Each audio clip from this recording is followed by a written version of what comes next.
اعوذ باللہ من الشیطان الرجیم پناہ مانگتا ہوں میں اللہ کی شیطان مردود سے۔ بسم اللہ الرحمن الرحیم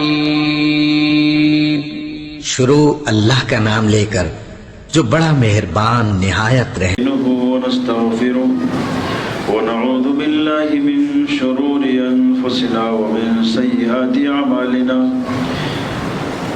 من يهده الله فلا مضل له ومن يضلل فلا هادي له وأشهد أن لا إله إلا الله وحده لا شريك له وأشهد أن محمدا عبده ورسوله أما بعد فإن خير الحديث كتاب الله وخير الهدي هدي محمد صلى الله عليه وسلم وشر الأمور محدثاتها وكل محدثة بدعة وكل بدعة ضلالة وكل ضلالة في النار أعوذ بالله السميع العليم من الشيطان الرجيم بسم الله الرحمن الرحيم قاف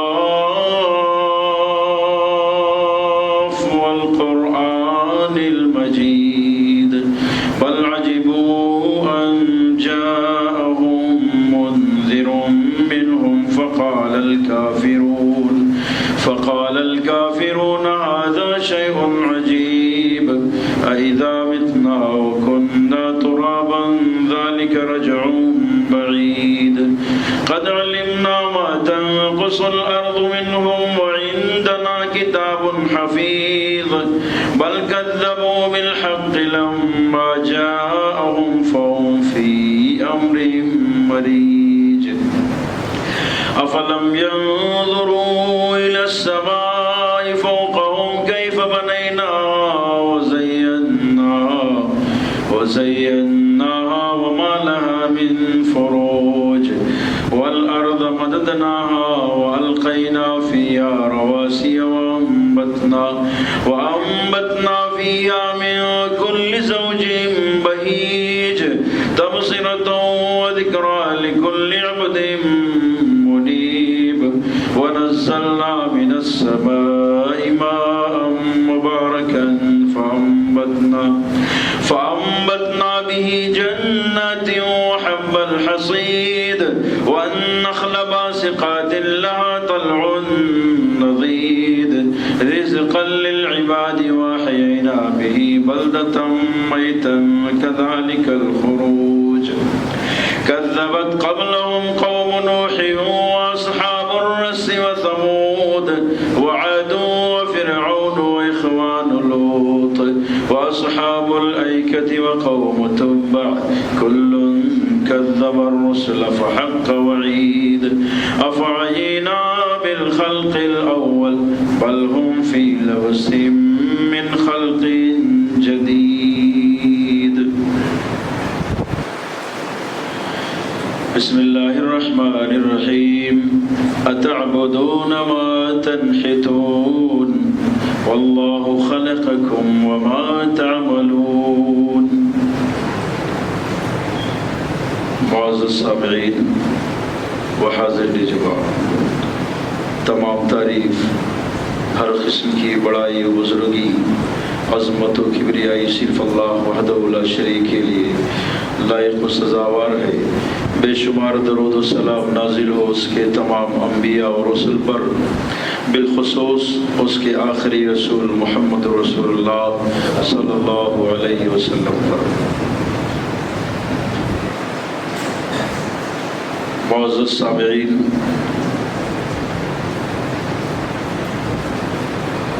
یہ 1415ویں ہجری 1445ویں ہجری چل رہی ہے۔ عربی مہینے کا یہ پہلا مہینہ ہے، محرم الحرام، اور ساتھ ہی ساتھ یہ بھی معلوم ہو کہ یہ مہینہ حرمت والا مہینہ ہے۔ اس مہینے میں ہمارے نبی محمد رسول اللہ صلی اللہ علیہ وسلم کے